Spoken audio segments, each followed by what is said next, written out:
Can Luffy Gear 5 defeat the Admirals? The Admirals have always been a heated topic because a lot of people were debating if Yonkus were stronger than Admirals, and vice versa. Let's dive deeper into this topic. Okay, so this is how we are going to do this. We will take all the Admirals that had the position in the last 3 years of One Piece, which includes a total of 5 Admirals. Let's test and gauge the strength of these Admirals. First, we have Fujitora. Fujitora, along with his fellow admirals, is thought to constitute the world government's greatest military force, making him one of the world's most powerful people. Of course, we know that is untrue because of the things that get revealed later on, but I won't dive too deep into that. Lead Admiral Akainu had confidence in Fujitora's ability to deal with Monkey D. Luffy and Trafalgar Law, both members of the worst generation, and Law being a warlord of the sea at the time. From just a brief display of his power, Fujitora earned the prompt admiration of Luffy, who could easily sense his strength, and another display of his might caused to intimidate Law and even the normally unshakable Doflamingo at the time. Fujitora was able to fight Sabo, the Revolutionary Army's chief of staff and number 2 in strength, who had not long beforehand acquired a powerful Logia ability to more or less a standstill. Emerging from such a fight without a scratch by Sabo's own reckoning, Fujitora had not gone all out but merely stalled for time due to not seeing his then foe as a true enemy.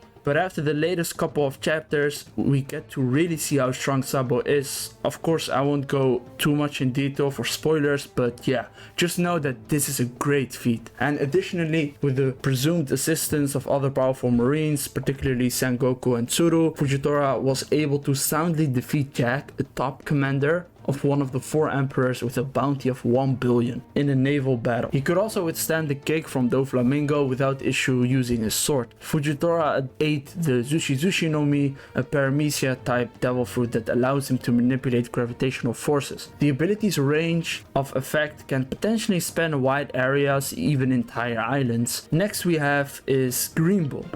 Greenbull effortlessly defeated King and Queen, 2 all-stars of the Beast Pirates with bounties over 1 billion belly. However, it is possible that the pirates had not fully recovered from the injuries they sustained during the Udon prison breakout and the raid on Onigashima. Another statement of Greenbull's power is that he defeated and arrested Edward Weevil, a powerful former warlord. Greenbull possesses a strong will, being able to remain conscious after taking a powerful burst of Shanks' Conqueror's Haki from outside of Wano. Greenbull is an extremely resilient man, capable of taking an advanced Conqueror's Haki attack from Yamato directly to the head, and while he confessed the attack hurt and was impressed with Yamato's level of Haki, he was unfazed by the attack. Greenbull ate the Morimori no Mi, a Logia type devil fruit that allows him to create, control and transform his body into plant life. The plants he created can be grown rapidly and moved around freely. He cannot turn intangible, though non-Haki attacks are still harmless to him, and he will regenerate from any damage, and has a level of resilience to fire, which is surprising. Next up we have Aokiji. Aokiji is the captain of the 10th ship of the Blackbeard Pirates, 10 Titanic captains. Damn, that's a mouthful. Before joining Blackbeard's crew, he served as a marine admiral, having been taught by Monkey D. Garp. He was nominated by Sengoku for the position of fleet admiral. However, after fighting Akainu for the position and losing, Aokiji resigned from the marines. During the Summit War, Aokiji's power was well exemplified against the Whitebeard pirates, with him engaging Whitebeard, the world's strongest pirate, head-to-head and holding his own. Albeit briefly until Chozu's interference, he would go on to battle Chozu, one of Whitebeard's most formidable men, and defeat him with relative ease upon exploiting an instant distraction of his foe, robbing him of an arm. Ultimately, Aokiji himself emerged from the war almost entirely unscathed, with nothing but a small bruise to show for it.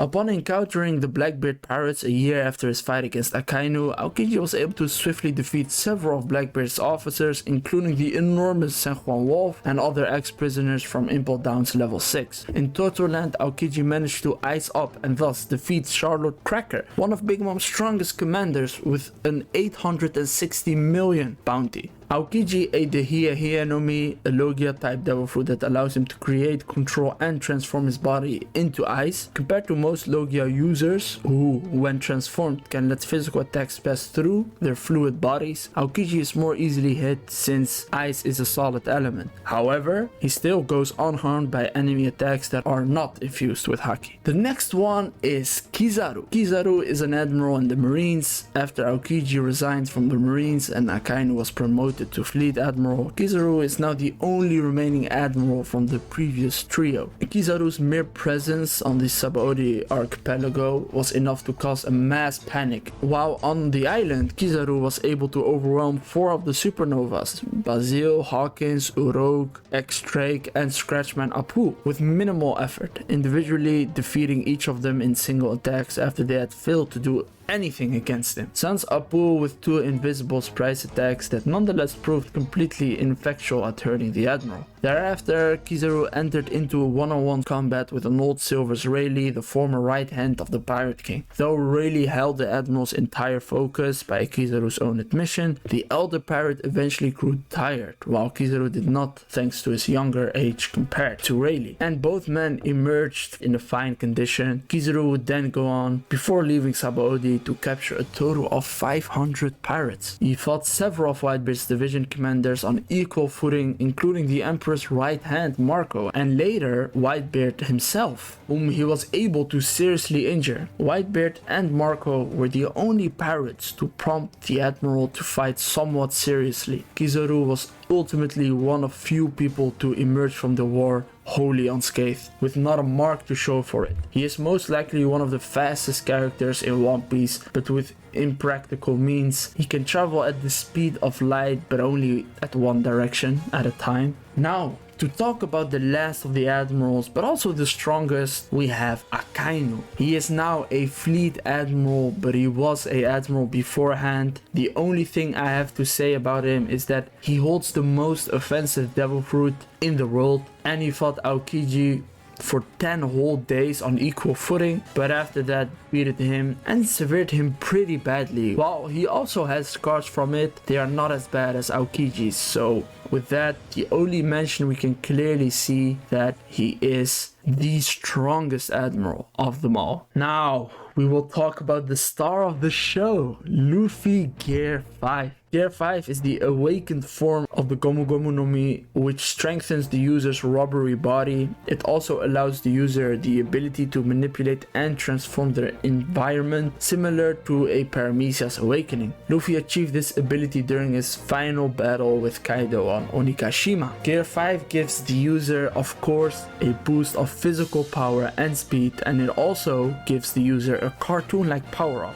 that makes him almost impossible to damage and gives Luffy a level of cartoon powers that we rarely, if ever, see in anime, which is so unique and cool. He also has a lot of cool techniques that comes with the power. Some of them are Gomu Gomu no Giganto, literally meaning rubber giant, a technique where Luffy expands himself to the size of a literal giant, as if activating Gear 3 on his entire body. Gomu Gomu no Bajurangugan, literally meaning rubber monkey god gun. The Gear 5 version of the Gomu Gomu no King Kong gun, and one of the most powerful techniques Luffy has ever used in any form. Luffy inflates his fist almost to the size of Onigashima, applying both advanced armament haki and advanced conqueror's haki to it before unleashing it at his opponent for a devastating blow. Gomu Gomu no Nawatobi, literally meaning rubber skipping rope, the giant-sized Luffy grabs Kaido in his dragon form and uses Kaido's serpentine body as a skipping rope. It doesn't mean he can only do it on Kaido's snake-like body. His devil fruit awakened so he can stretch his opponents as well as he likes to, so he can totally use it on, I don't know, Akainu. And lastly, Gomu Gomu no Kaminari, literally meaning rubber lightning. Luffy gives the lightning bolt the properties of rubber in order to grab it, then hurls it at his opponent. This was first used against Kaido, who managed to dodge the attack, which confirms that Luffy Gear 5 and Kaido are at least faster than lightning, at the very least. So basically, Luffy's Gear 5 is straight up busted, but as we know now in the show, Gear 5 is just barely weaker than Kaido, because Kaido already fought dozens of super strong opponents before Luffy, and then he fought Luffy multiple times, and then he fought Luffy Gear 5 multiple times, and while he did all that, he was holding up a giant island in the air. So it's safe to say that Kaido is still stronger than Luffy right now, but Luffy is for sure Yonko level, there's no doubt about that. Well, now that we have all the cards on the table, now the real question is, who is stronger? Yo, before that, real quick, be sure to subscribe to my channel if you enjoy these types of content. I'm trying to hit 1,000 subscribers. We're getting close, guys. We can do this. And how would it go if Luffy came back and rematched the 3 Admirals? Let's take the weakest Admiral first, which is Fujitora and Gear 5 Luffy. And Gear 5 Luffy would definitely defeat him. And now let's go towards Greenbull, who would also lose against Luffy. Well, what about Kizaru? I would say he would for sure struggle more, but he would also defeat Kizaru. Aokiji, same thing, especially because he is more handicapped now, but it would for sure be a challenge. Now the real question is, Akainu, would he win against the strongest Admiral?